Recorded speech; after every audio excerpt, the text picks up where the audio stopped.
Filipo II de Macedonia tomó un reino destrozado al borde del colapso y lo convirtió en la potencia militar dominante de Grecia. Reformó el ejército, conquistó ciudades que habían resistido durante siglos, derrotó a los espartanos sin que pudieran hacer nada al respecto. Organizó la invasión más ambiciosa de la historia antigua contra el imperio persa. Y entonces, justo cuando estaba listo para comenzar, uno de sus propios guardaespaldas lo apuñaló en un teatro. Tenía 46 años. Su hijo Alejandro heredó todo lo que Filipo había construido y se convirtió en Alejandro Magno. Pero sin Filipo, Alejandro nunca habría conquistado nada. Esta es la historia del rey que todos olvidan.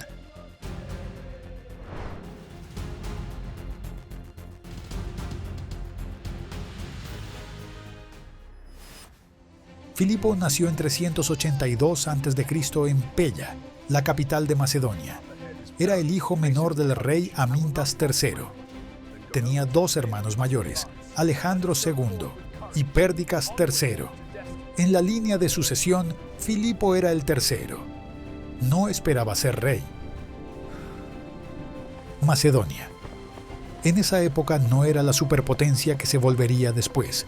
Era un reino montañoso en el norte de Grecia que las ciudades-estado griegas del sur consideraban territorio bárbaro. Los macedonios hablaban griego pero con acento. Sus costumbres eran diferentes. Atenas y Esparta los veían como campesinos con pretensiones. Cuando Filipo tenía 15 años, su hermano Alejandro II fue asesinado. Pérdicas III se convirtió en rey, pero el reino estaba inestable. Ilirios al oeste, tracios al este y las ciudades griegas del sur constantemente interfiriendo en política macedonia. Pérdicas necesitaba aliados. En 367 a.C., Filipo fue enviado a Tebas como rehén. Era práctica común. Los reinos intercambiaban nobles jóvenes como garantía de tratados. Filipo tenía 15 años cuando llegó a Tebas. Pasaría los siguientes 3 años allí. Fueron los años más importantes de su educación. Tebas en ese momento era la potencia militar dominante de Grecia. Habían derrotado a Esparta en Leuctra en 371 a.C., rompiendo siglos de hegemonía espartana. El general tebano Epaminondas había revolucionado la guerra griega con nuevas tácticas. Filipo observó todo. Estudió la falange tebana, una formación de infantería profunda que concentraba poder de choque en un punto. Vio cómo Epaminondas coordinaba caballería e infantería. Aprendió sobre logística, sobre cómo mantener ejércitos en campaña durante meses. Absorbió todo lo que pudo. En 359 a.C., todo cambió. Pérdicas III murió en batalla contra los ilirios. El ejército macedonio fue destrozado. Más de 4.000 soldados muertos. Los ilirios se preparaban para invadir. Los tracios atacaban desde el este. Varias facciones dentro de Macedonia reclamaban el trono. El reino estaba al borde del colapso total. Filipo tenía 23 años. Técnicamente, el heredero era Amintas IV, el hijo infante de Pérdicas. Pero Macedonia necesitaba un rey que pudiera pelear inmediatamente. Los nobles eligieron a Filipo como regente. Dentro de meses, Filipo se declaró rey. Amintas quedó marginado. La primera crisis fue militar. Los ilirios tenían un ejército victorioso y querían más territorio macedonio. Filipo no tenía tiempo para entrenar nuevas tropas con métodos convencionales. Necesitaba algo diferente. Tomó lo que había aprendido en Tebas y lo mejoró. Creó la falange macedonia. Era similar a la tebana pero más profunda, más flexible. La innovación clave fue la zariza, una lanza de 5 a 6 metros de largo. Era el doble de larga que las lanzas griegas normales. Los soldados en formación de falange sostenían estas lanzas con ambas manos. Las primeras 5 filas apuntaban sus lanzas hacia adelante, creando un muro impenetrable de puntas de metal. Los soldados detrás sostenían sus lanzas en ángulo para desviar proyectiles. Era una máquina de guerra humana. Pero la falange era lenta y vulnerable en los flancos. Filipo sabía esto. Creó la caballería de compañeros, jinetes de élite de la nobleza macedonia. Su trabajo era proteger los flancos de la falange y explotar brechas en las líneas enemigas. En 358 a.C., Filipo estaba listo. Marchó contra los ilirios con aproximadamente 10.000 hombres. El rey ilirio Bardilis tenía más tropas, probablemente 15.000. Confiaba en la victoria. Ya había derrotado a los macedonios antes. La batalla fue en la frontera occidental de Macedonia. Filipo colocó su falange en el centro. Cuando los ilirios cargaron, se estrellaron contra el muro de Sarisas. No podían acercarse lo suficiente para usar sus armas. Las lanzas macedonias los atravesaban antes de que pudieran hacer contacto. Mientras los ilirios estaban trabados con la falange, Filipo lanzó su caballería contra los flancos. Los ilirios no tenían respuesta para esto. Su formación se rompió. Bardilis murió en la batalla. El ejército ilirio fue destrozado. Más de 7.000 muertos según las fuentes antiguas. Filipo había salvado Macedonia, pero no se detuvo. Sabía que la defensa no era suficiente. Macedonia necesitaba recursos, puertos, minas. Necesitaba expandirse. En 357 a.C. atacó Anfípolis, una ciudad griega estratégicamente ubicada que controlaba minas de oro. La ciudad tenía defensas fuertes y había resistido asedios antes. Filipo no intentó tomar las murallas directamente. Usó diplomacia, sobornos, traición. Cuando finalmente atacó, tenía aliados dentro de la ciudad. Anfípolis cayó. Las minas de oro le dieron a Filipo aproximadamente 1.000 talentos al año, una fortuna. La usó para expandir el ejército, sobornar políticos en ciudades griegas, financiar más campañas. El dinero de Anfípolis financió la transformación de Macedonia en superpotencia. Durante los siguientes 20 años, Filipo conquistó sistemáticamente el norte de Grecia. Tomó Potidea en 356, Crenides en 355, Metone en 354. Cada victoria agregaba territorio, recursos, prestigio. Las ciudades griegas del sur comenzaron a preocuparse. En 356 a.C., el mismo año que tomó Potidea, nació su hijo Alejandro. La madre era Olimpia, una princesa de Epiro que Filipo había tomado como una de sus esposas. Filipo se casó 7 veces. Era política, no romance. Cada matrimonio aseguraba una alianza.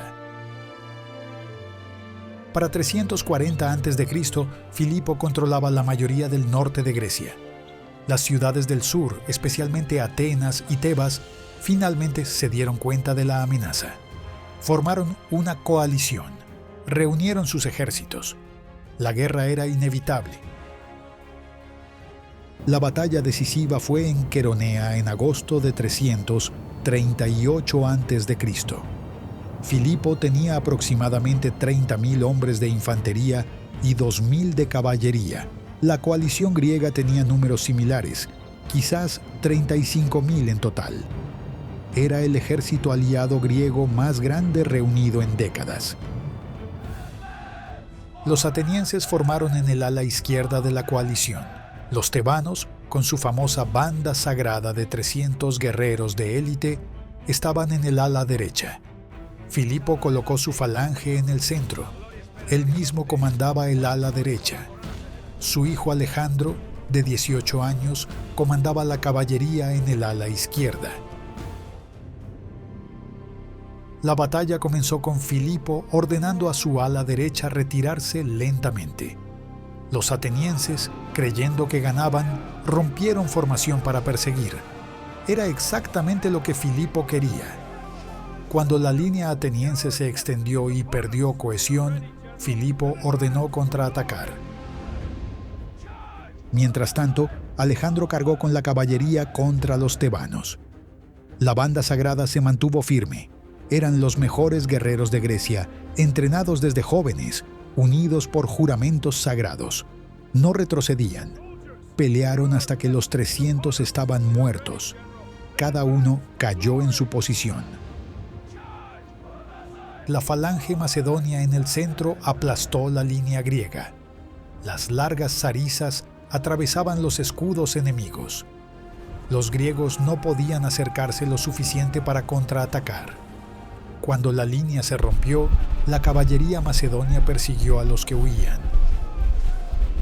Más de 2.000 griegos murieron. Otros 2.000 fueron capturados. Era una derrota aplastante. Atenas y Tebas se rindieron. Filipo había conquistado Grecia, pero fue generoso en la victoria. Ofreció términos razonables. No quería destruir las ciudades griegas. Las necesitaba como aliados para su próximo objetivo. En 337 a.C., Filipo organizó el Congreso de Corinto. Todas las ciudades griegas enviaron representantes excepto Esparta. Filipo propuso una alianza panhelénica. El objetivo, invadir el imperio persa. Las ciudades acordaron. Filipo fue nombrado comandante supremo. Filipo pasó el año siguiente preparando la invasión. Reunió suministros, construyó barcos, entrenó tropas. En la primavera de 336 a.C., envió una fuerza avanzada de 10.000 hombres a Asia Menor bajo los generales Parmenión y Átalo. Era el inicio de la invasión. Pero Filipo nunca vería Persia. En octubre de 336 a.C., durante la boda de su hija Cleopatra en Egas, mientras entraba al teatro para las celebraciones, uno de sus guardaespaldas, Pausanias, lo apuñaló. La daga atravesó sus costillas. Filipo murió en minutos. Tenía 46 años. Los motivos de Pausanias nunca quedaron claros. Algunos decían que era venganza personal por un insulto. Otros sospechaban conspiración, que Olimpia o incluso Alejandro estaban involucrados. Pausanias fue muerto inmediatamente mientras intentaba escapar. Los secretos murieron con él. Alejandro se convirtió en rey a los 20 años. Heredó el ejército que Filipo había creado, las conquistas que Filipo había asegurado, los planes que Filipo había diseñado. Alejandro cruzó a Asia. Derrotó a los persas, conquistó el imperio más grande del mundo antiguo. Se convirtió en Alejandro Magno. Pero todo fue posible por lo que Filipo construyó. La falange macedonia que Filipo perfeccionó, la caballería que Filipo entrenó, las tácticas que Filipo desarrolló, el reino que Filipo transformó de estado menor a superpotencia. Filipo II gobernó 23 años. Nunca perdió una batalla. Conquistó Grecia, preparó la invasión de Persia y murió antes de ver su visión completada. El rey que construyó todo y nunca recibió el crédito.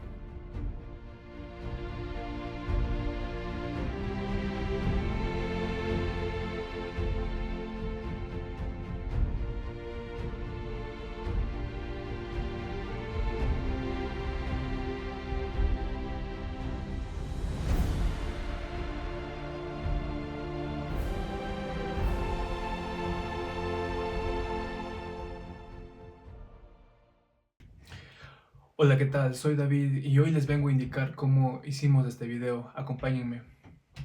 En este video, que trata del rey Filipo II, uno de los reyes más grandes de la mitología y que ayudó a la construcción de un gran imperio, pues hemos utilizado lo que es un arte digital.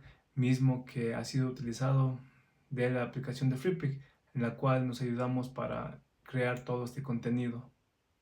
Después de obtener todas estas imágenes, lo que hacemos es darles movimiento para que el video cobre vida y sea de mucho más agrado del público. A continuación, utilizamos la música de Epidemic Sound, la misma que en este caso ha sido utilizado música épica de batalla y en momentos específicos, pues un poco más relajados, reflexivos. Finalmente, no podrían faltar los efectos de sonido, mismos que han sido incorporados, efectos de guerra en su mayoría, al igual que otros efectos secundarios, pues de comunicación entre los personajes, etc. Si te gustó esta breve información, no olvides compartir, seguirnos y disfrutar de esta comunidad. Muchas gracias y hasta la próxima.